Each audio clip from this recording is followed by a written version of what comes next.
Hi friends, welcome to விதைகள் study centre. So இந்த கிளாஸ்ல டிஎன்பிஎஸ்சியில் வந்து 2 அப்டேட்ஸ் பத்தி பார்க்க போறோம். ஒரு விஷயம் மறுதேர்வு பற்றினது, இன்னொன்று வந்து பாடத்திட்ட மாற்றம், சிலபஸ் சேஞ்சான ஒரு எக்ஸாம் பத்தி நம்ம பார்க்க போறோம். சரிங்களா?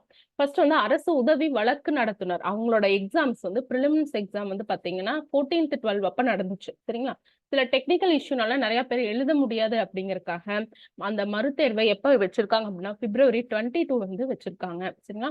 ஸோ அசிஸ்டன்ட் பப்ளிக் ப்ராசிக்யூஷன் ஆஃபீஸருக்கான ப்ரிலிமினரி எக்ஸாம் எப்ப நடந்து முடிஞ்சது? 14th December 2024ல நடந்து முடிஞ்சது. சரிங்களா?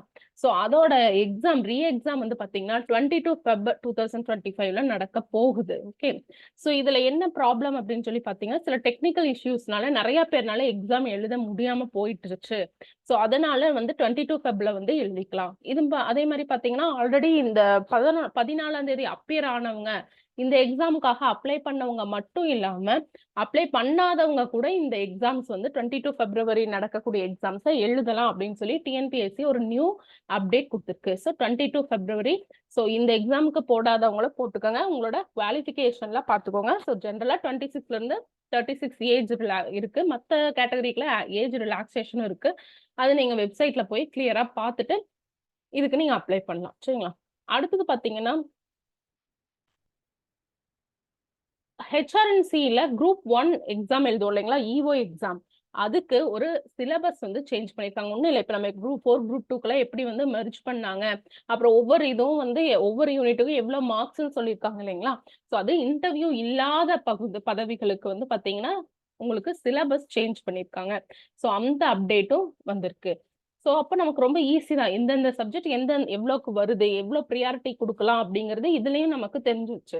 ஸோ இது எல்லாமே வரவேற்கத்தக்க ஒரு விஷயம் தான். டிஎன்பிஎஸ்சி ரொம்பவே ஆக்டிவா இருக்காங்க. 2025 is full of exams.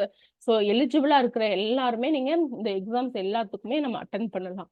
Unit 1ல பாத்தீங்கன்னா 20 கொஸ்டின்ஸ், யூனிட் 2வும் 20 கொஸ்டின்ஸ், 3யும் 20 கொஸ்டின்ஸ், 4 வந்து பாத்தீங்கன்னா ஹெச்ஆர்என்சி பத்தி அந்த ஆக்ட் பத்தி 1959 அது வந்து 20 கொஸ்டின்ஸ் கேட்குறாங்க. 5th வந்து பாருங்க, அதுல ஒரு 20 கொஸ்டின்ஸ் இருக்கு. ஜூரி இது வந்து பாத்தீங்கன்னா 20 கொஸ்டின்ஸ். 7th வந்து பாத்தீங்கன்னா கான்ஸ்டிடியூஷன், அட்மினிஸ்ட்ரேட்டிவ் அதெல்லாம் இருக்கு இல்லையா? ஹியூமன் ரைட்ஸ் லா பத்தி படிப்பீங்க, அதுவும் 20 questions. Contract law and transfer of property அது 20 கொஸ்டின்ஸ் கேட்குறாங்க. அடுத்து பர்சனல் ஹெரிட்டேஜ் அண்ட் ஆர்கியாலஜி லாஸ்லாம் பாத்தீங்கன்னா அது ஒரு 20 கொஸ்டின்ஸ் வந்து டோட்டலி 10 யூனிட்ஸ் இருக்குங்க. 10th வந்து பாத்தீங்கன்னா லேண்ட் லாஸ் அண்ட் சிவில் ப்ரொசீஜர்க்குலாம் 20 கொஸ்டின்ஸ் வந்து கேட்குறாங்க. இதே வந்து தமிழ்லையும் வந்து இருக்கு.